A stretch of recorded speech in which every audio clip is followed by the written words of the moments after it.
on. Let me first, and I'll give you a chance to react to this afterwards, Alain. But Hugh, if I could come to you in terms of where we are, because we heard that context in our first session, the very challenging times we face. And Andreas said to us, he said, do we have an airspace fit for the digital age? Not yet, but we're getting closer. But we heard a lot about the need to move faster. How would you assess where we are now, the state of play, how much progress we're making? Well, let's start by some keywords. This morning we had a lot of keywords, so I will insist on some of those. So we talk about sustainability and resilience, which is the utmost important. We need to complete with more efficient, more capacity. The word capacity needs to be back on stage. There are some areas where we really need more capacity to support the efficiency of the system. And the third keyword is dynamic. So where do we stand? We really have the chance to have a collaborative framework in Europe thanks to SESAR, which is extremely powerful. I really need to emphasize that we are lucky to have that. We have more than 100 solutions which have been delivered, but it's not enough. Now we need to deploy, and it's a matter of deployment. And first with the European regulation CP1, but really beyond.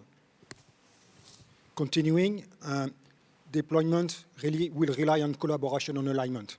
And here is the tricky point. It was the heart of the discussion this morning. There is all having a sense of we need collaboration and alignment, but we don't have. So we need to change something. Change will be the next keyword. It will be a matter of keyword. So where we are, for sure, we are late. We need to accelerate. We still have 10% of wasted CO2 each day in European airspace, 10%. And here is a big motto. No company is willing to change except if there is a real big innovation, incentive to change. People are changing if there is a need to. Mr. Marinescu said this morning with some rather strong words that aviation is under attack. So yes, European citizens have extremely strong expectations regarding the sustainability. So saying with strong words like Mr. Marinescu or more positive with sustainability, yes, there is an extremely strong need to move, and we need to move now. Thank you very much indeed. Mark, from your perspective, progress to date, what would be your assessment of where we are and the challenge ahead? Thank you very much. So we're going to celebrate next week on the 20th of October, the International Day of Air Traffic Controller, but also the 100 years of air traffic control. When we address digitalization, when we look forward, for us, it means the same step as from shrimp boat in the past. You know, when the controllers did try to move shrimp boat on a map in the early 20s and 30s and so on, to the advent of radar. When radar came in, a lot of things changed. And we really believe that digitalization will be such a step forward for us, for our profession. Where are we? We are rightly staffed. So you saw in the beginning the performance of last year. So some of the delays are due to that we are right or optimum staffed, that in some places you are understaffed, in some places you have issues why you're not able to produce capacity.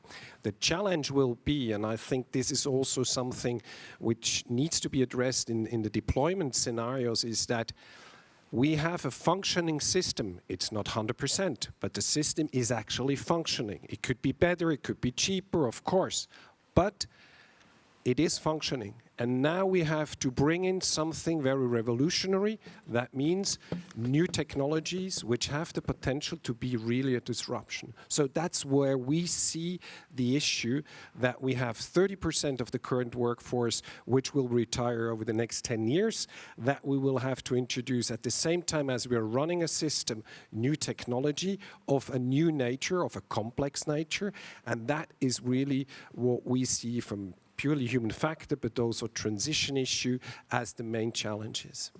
Thank you very much. Lots to come back to in our discussion. Marcel, from your perspective, from an air traffic control agency perspective, and you, of course, I mentioned your role as chair of ITEC, which includes those air navigation service providers from right across Europe. Would you echo what we've heard so far in terms of progress made and the challenge to accelerate? I think it's quite clear what we need to do. I think the SESAR solutions are there. I think it's a sort of app store where we can pick and choose and implement it.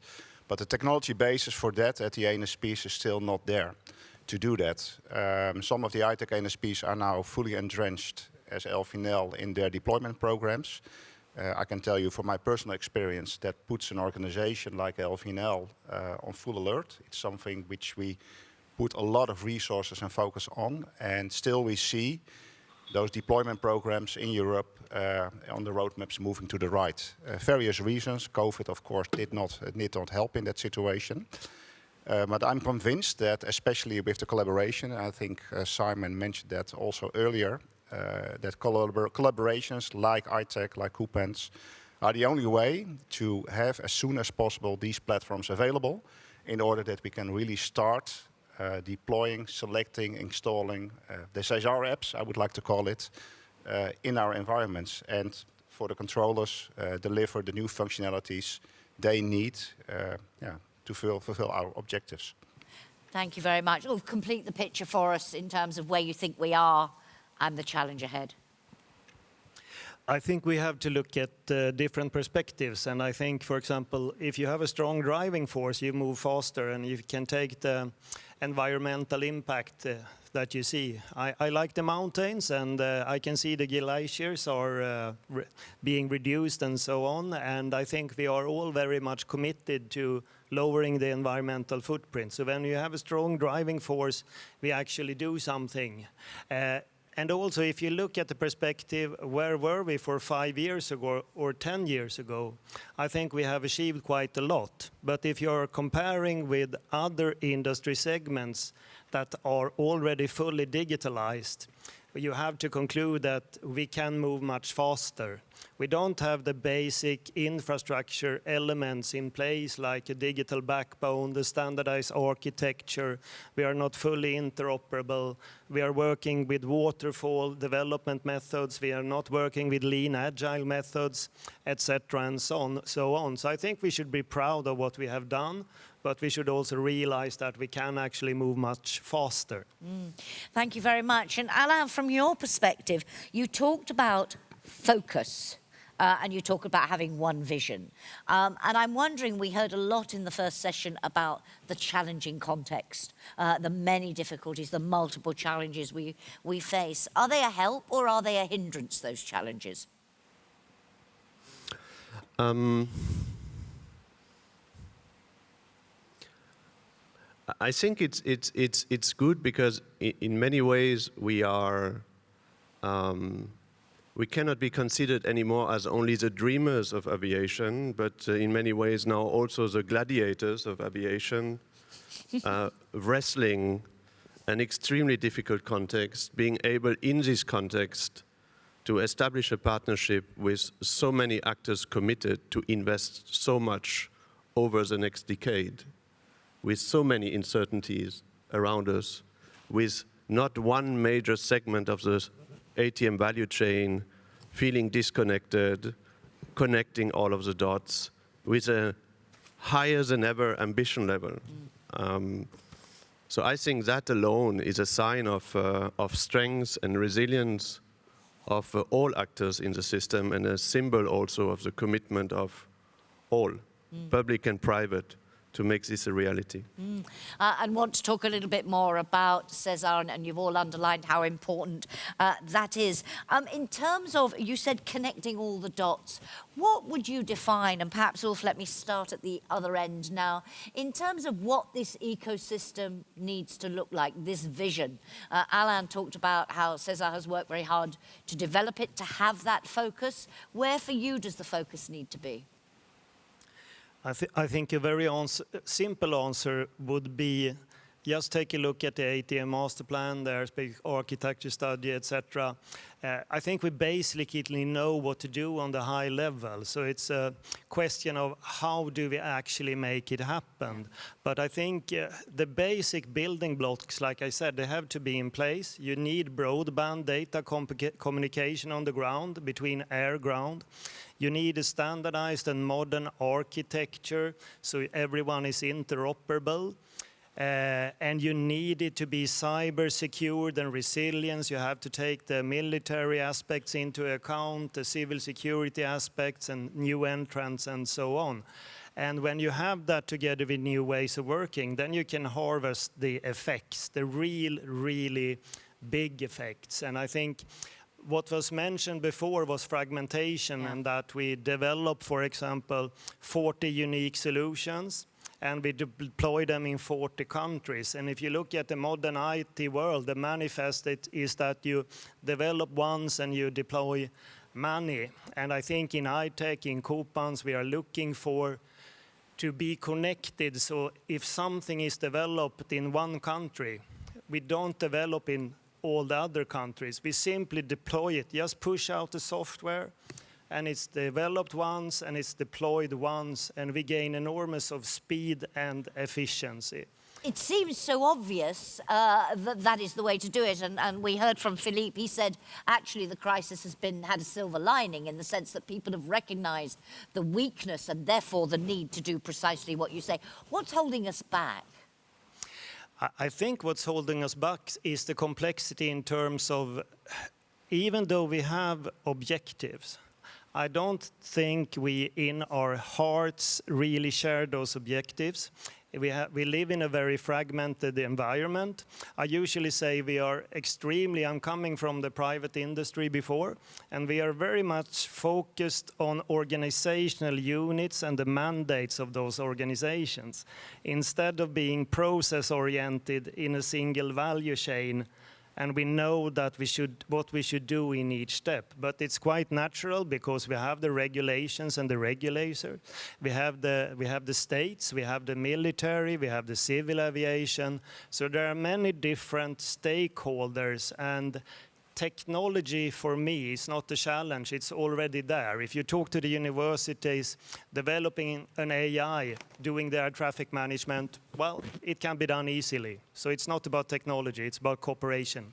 Same question to you all in terms of what's holding it. Did you want to come in, Hugo? I'll come to Hugo and then I'll come back to you, yeah. Yeah, I think that your point is extremely valid. Technology, yes, there is still homework to be made on technologies, but the key point for today is deployment.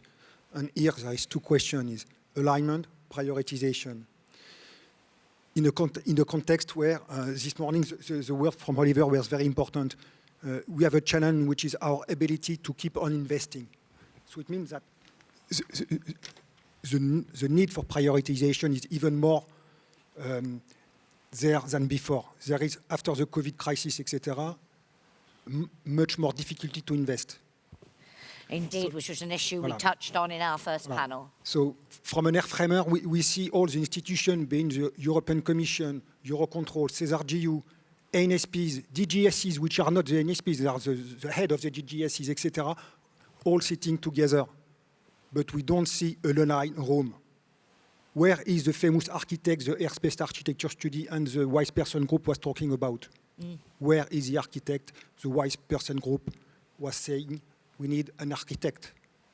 So we still have pieces sitting together, extremely well and clever research made thanks to SESAR. And now we have to deploy it with prioritization. We have to break the famous air traffic management is an individual investment for a collective benefit. And then we are back to the early mover, to the best equipped, best served. All that question, which is ultimately we have to keep in mind that the airline is paying for everything.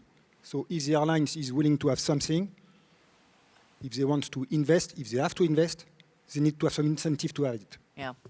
So this equation is a really time, jointly with the technical work, which is really orchestrated very well by the SESAR GU, a part of this technical work, there is real alignment to be made, and it's not only the technical actors.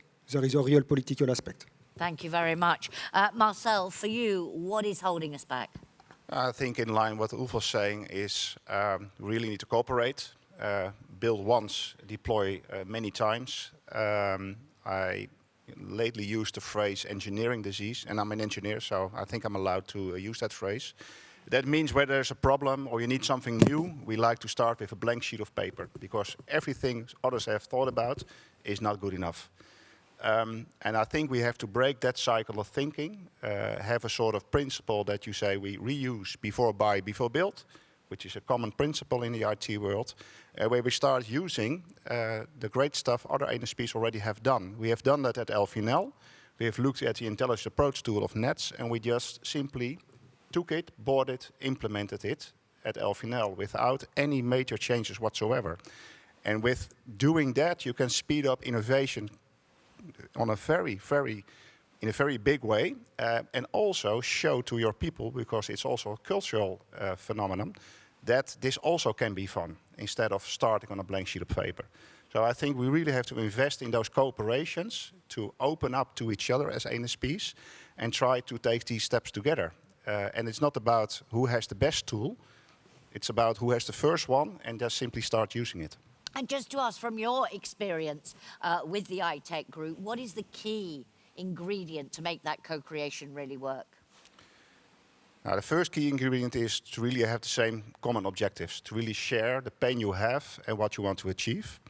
Another ingredient which still needs to be, let's say, optimized is that we are able to synchronize our investment plans. We have seen due to various reasons, for example COVID, that some NSPs have been hit harder than others in their ability to invest, due to the fact that some had to decrease their costs more than others, due to state financing or other, so let's say financial packages. But you want to be in a sort of same window, otherwise it will not work. And that is an important ingredient also. And the last one is simply, I think it's quite obvious for everybody, it's trust. Trust that you really want to do it together in a common way. Thank you very much indeed. Mark? Well, for us, and that is also the motivation why we have created the Joint Cognitive Human Machine System Task Force inside IFATCA. For us, the most frustrating thing is we have been here since the very beginning of SESAR, even before, and there is so much will and money poured into the development of the new system, and it never or hardly reaches the ground. So why is that? And that was our motivation. So what are we doing as an industry, or also as representative of controllers, wrong? Or what are we doing not right, that I still have to talk to aircraft? I mean, the passenger does a Skype call in the back of the aircraft, and I still do HF, VHF. I'm using this example every 5 years. Again, it's still there. Okay, we have now CPDLC, we have seen a presentation from before, it becomes more complex. The technology is there. So what is holding us back? So what is holding us back? Is it just that sometimes the technological developments are done without a real relation to the operational needs? So are we developing only for the sake of development?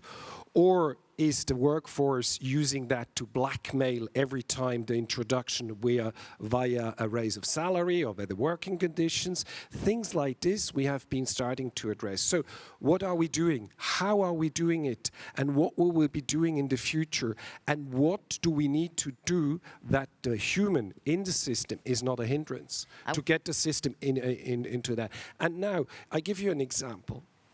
As a citizen, I would like to save the planet. Okay? As an air traffic controller, I would like to contribute to this benefit pool, which has been mentioned, which is 10%. It's a benefit pool. So if we reach 4 or 5 or 6% of CO2 reduction by our activity, wonderful, because then we are online with the Fit for 55 plans. Okay? I would like that somebody in the system provides me, maybe with new technology, artificial intelligence and things like this, a tool where I can handle the flights I'm controlling, which are taking off in Istanbul, going to Atlanta or Tel Aviv, going to New York, things like this, that I can give them the best CO2 trajectory. Trajectory-based, Philippe Merlot mentioned that, trajectory-based. So who in the system is willing to pick that up and give me a tool where in my sector in Geneva, I see this aircraft you're not allowed to touch because we are on a CO2-friendly mission. And that are things where we sometimes, see that we should maybe ask each of you in the room to have only one objective in the coming year. Go and visit an ops room. Take 3 hours of your time, sit next to a controller and try to understand what they really need. You would be surprised. I'm a lucky guy. I'm working in Geneva. We have a very modern center. We have a lot of good tools. We are also developing new tools for assisting me. But still, it is in Geneva. My colleague in Reims, my colleague in Zurich, more Zurich not, but maybe my colleague in Germany, they don't have that. So why is that? So what do we do? And I think we heard that from the platforms. How do we make sure that it is exportable, all this? Let's come back on that in a moment, but I also want to come back to that human-machine issue. But Alain, listening to what everybody has said in response to this in terms of what is holding us back and where we need to focus, your reaction to that? I hear that we probably still have some value left on the table that we can grab if we are better at focusing. And I have mentioned a number of important initiatives. In that, what is it where we really cannot afford to fail? Thinking also not just from an R&I perspective, but from just getting it done at some stage. And this we cannot fail. I'm hearing a lot of hope also from the operational community. And I think that is very encouraging to maybe inspire ourselves more in ATM from what has transformed so many other sectors, which is platform thinking. I am also hearing that we need to be able to make sure that we share the objectives. Yes, we have one vision, which is great. We are probably the only continent in the world that has that. But if we say we want to establish Europe as the most environmentally friendly sky to fly in the world, do we have a path of how we are going to do it? I would argue not yet. So let's do it. I think it's a combination of this that will then generate the trust and ensure that soon Mark, in his control room, will have the tools to be able to provide a green trajectory if he can. Can I just come to another issue which we talked about in the last panel, the question of new entrants? And perhaps this time, Marcel, I'll start with you. In terms of course, these new entrants are adding complexity all the time to the ATM challenge. And do you think enough is being done to integrate them, to come up with the infrastructure that we need to deal with that? How do you see that challenge in particular? I think there's a lot of things being done to make that happen. As an aeronautical engineer, I'm so happy to see these new entrants, these new, let's say, aircraft entering, let's say, this domain. So I don't think it's a question about is enough being done. I think we should be careful, try to design a solution for the next 50 years. We have a lot of new companies, startups now making these new aircraft. Yep. I think we should focus on giving them a decent shot of taking off without the pitfall of continuing to discuss what it would look like when we have 50,000 of those flying in the Netherlands, for example, every day. We figure it out later on. But just take the first step. We cannot predict how things will develop. We cannot predict what kind of great ideas will be around the corner. So we have a tendency in ATM to try to have a solution for the next 50 years. And with all the things which can go wrong, we have to cope with that. And before we have that, we continue thinking without deploying. I think start. And when we can have those limited services available at certain locations, we have a lot of constraints, but still, those companies can start making money. And from there on, I think the rest will follow. Thank you. Hugh, how do you see that? A complex question. Actually, first thing is to preserve the safety. So this was elaborated this morning. ATM is first starting by safety, and this is why the people at heart of the ATM are key. So new entrant in that, it's at the same time an opportunity and a threat. So let's start by the threat. I think that the European stakeholders are rather well organized to catch with the fact that the regulation regarding new entrants shall be carefully approached, carefully made, so that there is no jeopardy to the safety and to the efficiency of the ATM. And it will take time. So now the question is it fast enough? I will not answer at the place of the new entrant. I'm just the old airplanes, you know. So I guess it is not fast enough, but at least this risk, I think, is rather under control. And now they are providing some opportunities because they bring new technologies, because per essence, for the low-level flying machines, the communication, navigation, surveillance cannot be a copy-paste of what we have on the big aviation. So they are putting new paradigm in the system, and maybe it's an opportunity to build the next generation of ATM. But I rephrase, the current problem is not the next, it's the current generation.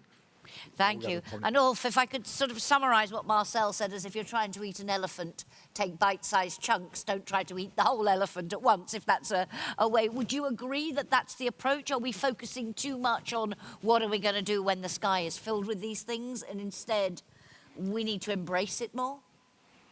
I think I agree with Marcel. I think we have to learn from the new entrants and take inspiration from them, and we have to provide the support they need right now and not within 15, 20 years. My only concern or advice would be that we are very good at building silos in our world. And I don't think we should build a new silo. We should also think about the infrastructure we need for everyone using the airspace, not only the new entrants. Otherwise, we will go in the wrong direction. But thank you very much. Just in terms of air traffic controllers and this issue of the new entrants and the approach we're taking, would you agree with what we've heard from Marcel, from Ulf, from Hugo about the best possible approach here? I think so. But on the other hand, we should really not close the eyes what's out there. I mean, if you see some of the space management system, the potential they have, some of the automated operation, blood distribution in Africa, they completely work autonomous. So what can we learn from them? That's one thing. The other thing, and that's there I completely agree, is how do we interact with the current system? It has to be safe, it has to meet some regulation. That will take time. We shouldn't really do too quick step because we are enthusiastic of the new possibilities. But if you tell me as a controller, this is the procedure, you can do it like this, and it's safe, it stands the safety case, and so I will do it, of course. Okay? You saw the bubble video before. Why are we not trying to imagine future separations like the bubbles? Why do I still have, I'm sorry to drag you to operational level. No. Why do I still have, in the end. when I have 25 aircraft with my colleague on the sector, 2-level band in contact, I still have I have a machine helping me to figure out where the conflicts are, but I still have to solve them, okay? So why can we not try to start to think to actually steal some of these ideas from the bubbles, that the aircraft do part of the job, or that the machine tells me how to do my job. Then I can increase maybe from 25 to 35 aircraft at any given moment on my frequency. Things like this. So there are two things.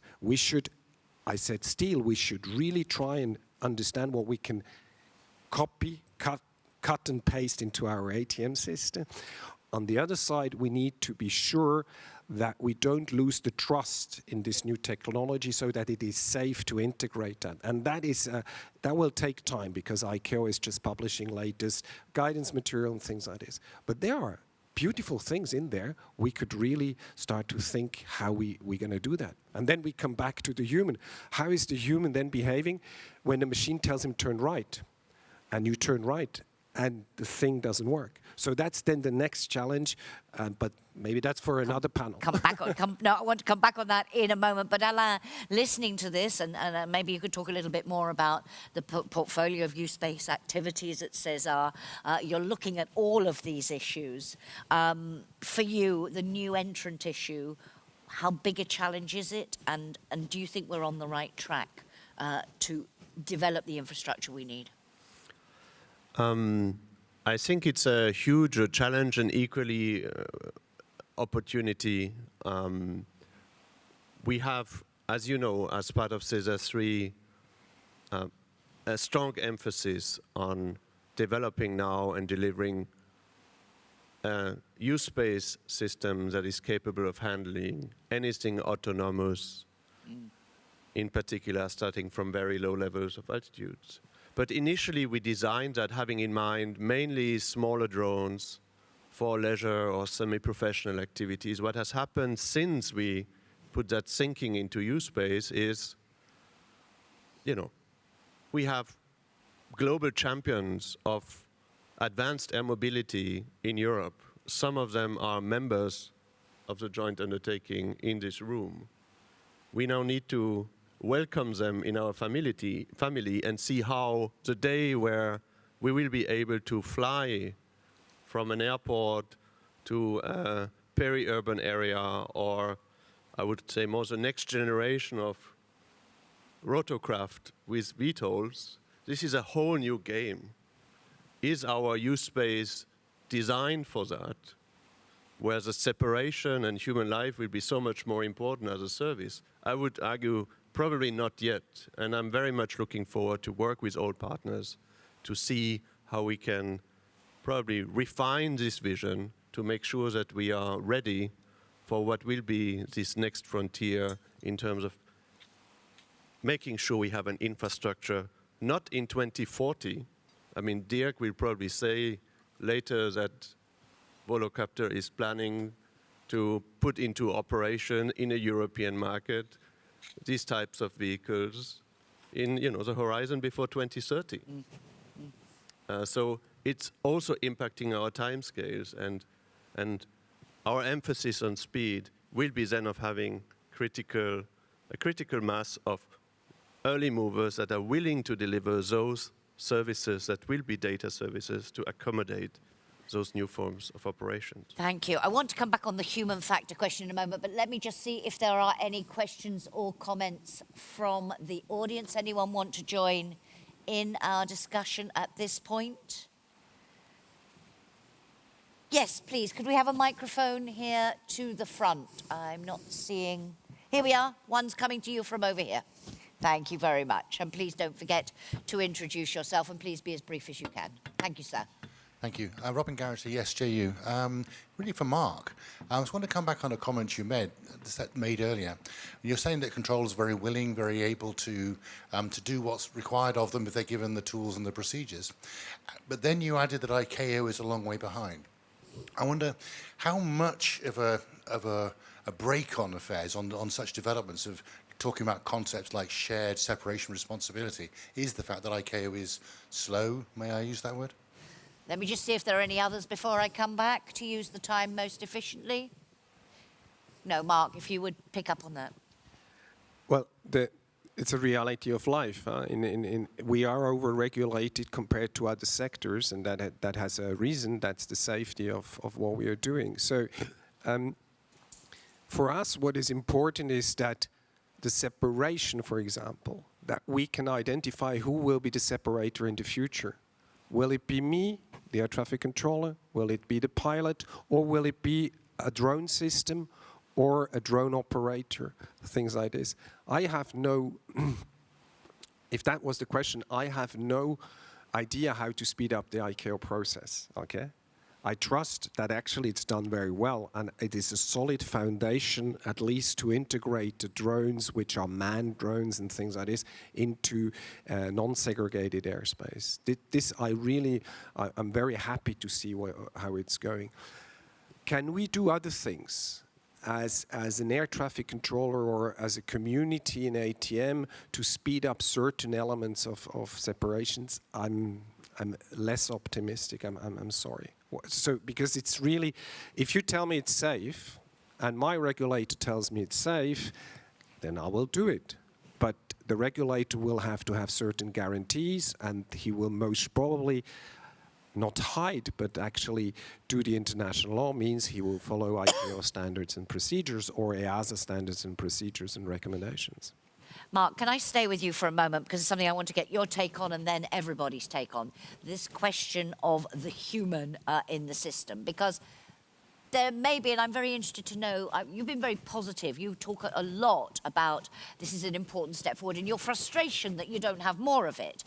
There may be, I don't know, within your ranks, within your members, controllers who feel threatened by the technology, who fear their jobs will be lost, and people who will argue, well, indeed, we won't need you. How do we get the best possible symbiosis, if you like, of what the human does and what the technology does, and make sure they work together? And do your members, do they need support to make these changes?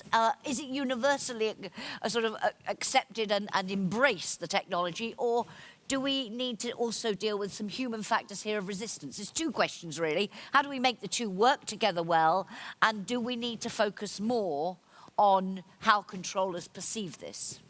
So a controller in an en route unit, but most probably also in the towers, is confronted with about 40 changes a year.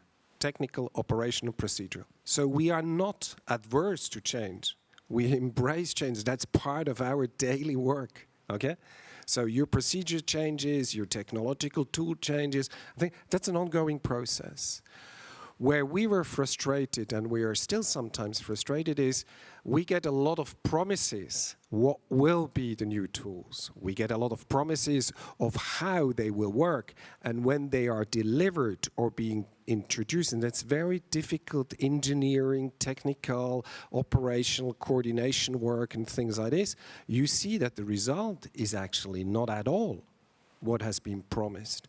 So what is it, and that's also where we are trying to establish some guidance material, what is lacking in the research, in the design, and in the introduction phase that the operation, the end user, is not more associated? So to give you an example, is that there are people having developed in one of the latest activities an artificial intelligence for a midterm conflict detection.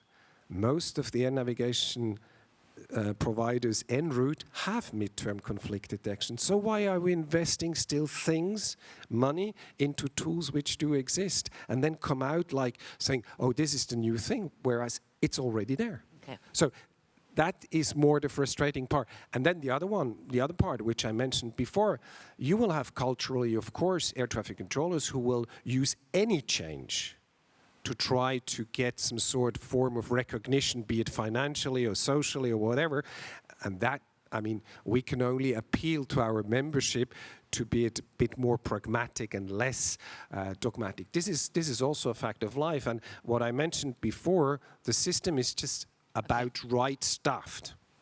If you want to introduce new technology, new system which works, you need 10% of your staff you can actually detach outside of the ops room, who can help the industry and the designers to develop these tools. And where do we take them from? Because we have to do the daily traffic. Alain, if I could come to you on this question, because I know a focus of SESAR work, how do we get this sort of perfect alignment and the machine and the human working together? How do we design in such a way that each does what they're good at? Well, I would like to argue that the work program of SESAR, I hope, is a safe space for all to do just that. Before it gets into operations. But then we equally need to listen to what Mark is saying. I think that we are, and I think it's beautiful that way, creating a lot of hopes and expectations from the operational community in the way we are going to transform the way they are going to be basically adding more value to their work, use their skills better. So let's get serious about it. I mean, if you look at the design, the dominant design of the ATM system today, it is still the same as 10, 20, 30 years ago. You have a human person that is at the center of processing information. And we are building one where there will be a human next to a machine with a lot more data available. How will that work? But probably this is what everyone is looking for, also operationally. Joint human-machine world that delivers and makes sure that the human that is still at the center is able to really deliver much more and better than today. Other thoughts on this? Yeah, please, Ulf, and then we'll come back down the line, yeah. No, I think the big part is not really about the technology again. I think it's a huge potential for automation in terms of using AI to increase whatever. You can talk about resilience, you can talk about cost efficiency, productivity, and so on. And the research topic is not the technology itself. It has to be developed, but what you need to study is a little bit what Alain indicated. It's the human factors. It's about how do you interact between the humans and the machines. When does a controller delegate something to an AI and vice versa and so on? And that's an area for research. I see a huge potential in this. I think human factors is very important so you catch the complete picture. Thank you very much, Marcel. And then I'll come to Hugh. Yeah. Maybe a short response on that. I think it's also about the quality of what you are, let's say, delivering to the controllers, making their promises, make the promise keep. As an example, I said the intelligence approach tool we are now implementing at Schiphol Airport at LVNL, which provides support for trajectory of time-based separation on final. Actually, what the controller is doing, putting 38 aircraft behind each other in an hour, but then with varying separations based on the wind conditions. We bought the tool from Nets. They have implemented it at Heathrow. We copied it and now implementing it at Schiphol. And the funny thing is, we talk about the changing role of the controller. Currently, the approach controls at Schiphol is a very executive task. There is no real automated support, only providing information, but that's it. And now you have a tool which says, put the aircraft there. Trust me, put the aircraft there. The machine says that. And this is the first step we take with such a support to such a controller. And they did not even recognize that step because it felt so natural, like a suit which is tailor-made for them. So I also think, first, there is no general resistance to automation by controllers, on the contrary. But you have to do a damn good job when you provide automation to the controllers. Yep. If you do not, then you are making their lives more miserable. And that's not what we should do. Thank you. Hugh?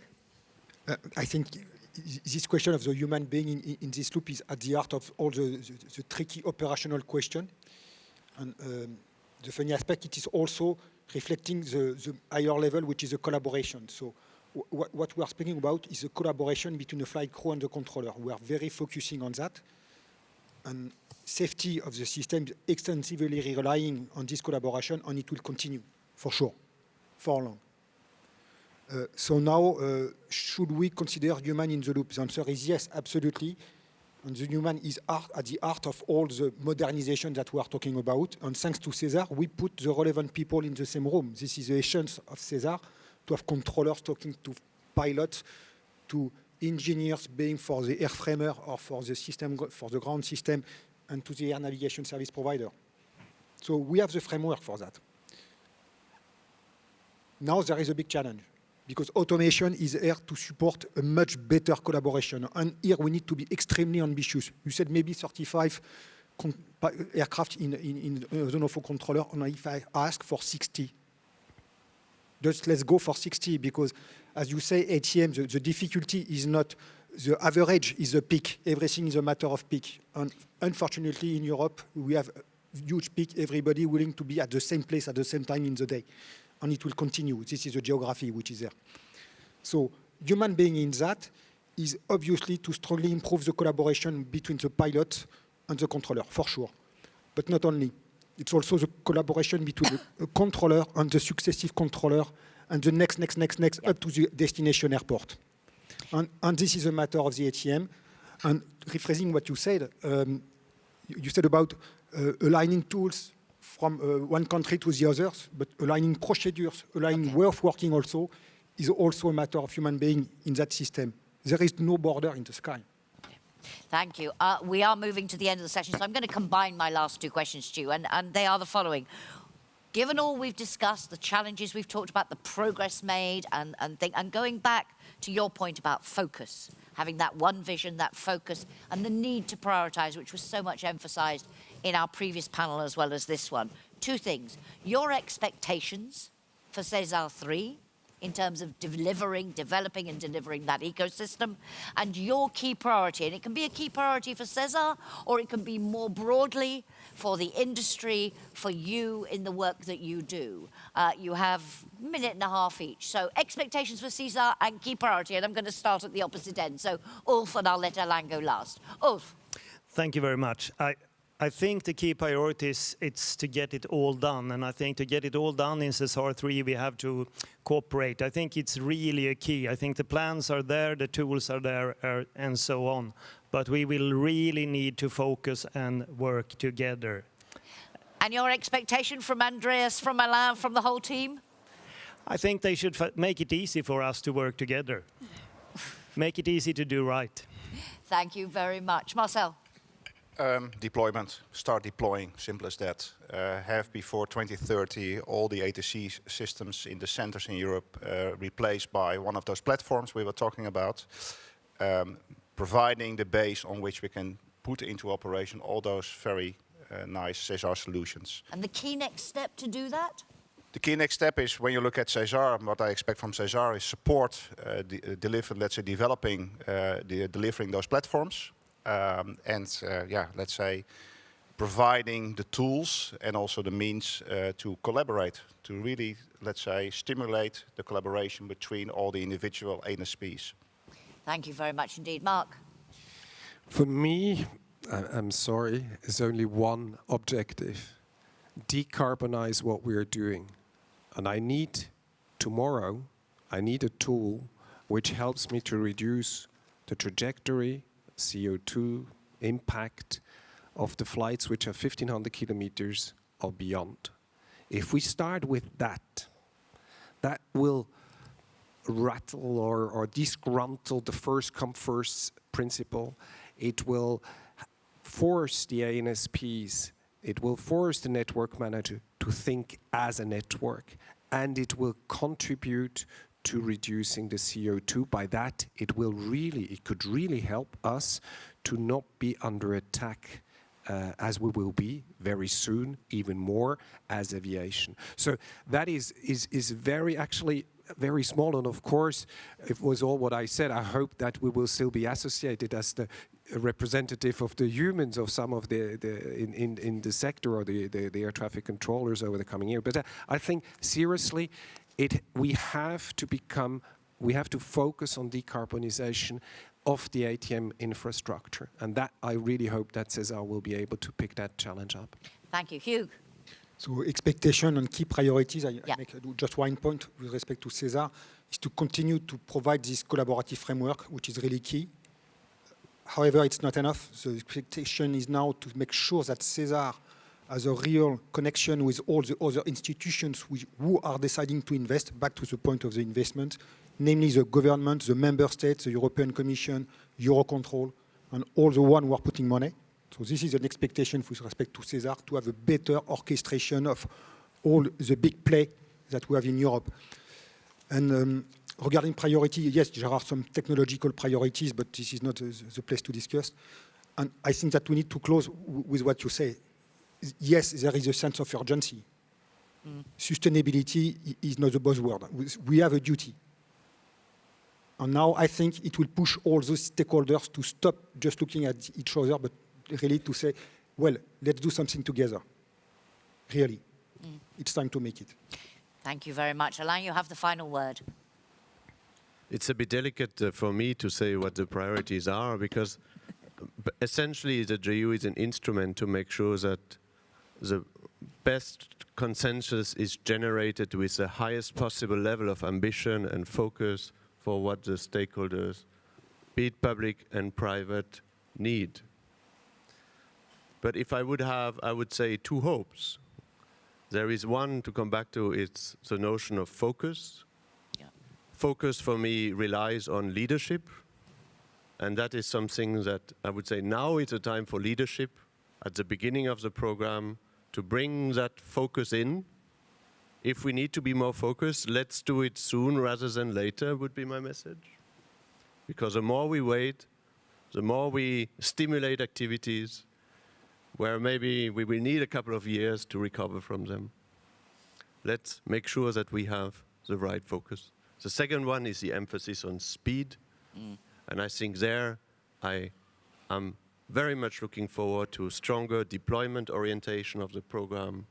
That also means accepting an anticipation of end-user expectation, whether it is the actors, pilots or controllers at the end using the tools, or the investors from the operational stakeholder community. But it will also mean accepting to increase the bandwidth of the deployment activities, to match it with the bandwidth of the R&I capabilities.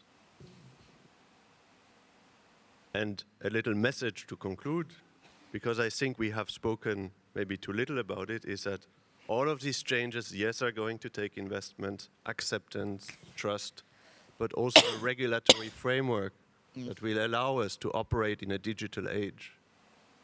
So it's wonderful that there is a push for SES2+, but I think there is a lot more to be done, and that's a collaboration we are putting in place with our colleagues, in particular at EASA, to make sure that this is also happening and that the conditions are there. And that's an issue I hope to come back to with our next panel when we talk about what do we need to do to mobilise that transformation. Ladies and gentlemen, will you join me in thanking our panel very much indeed?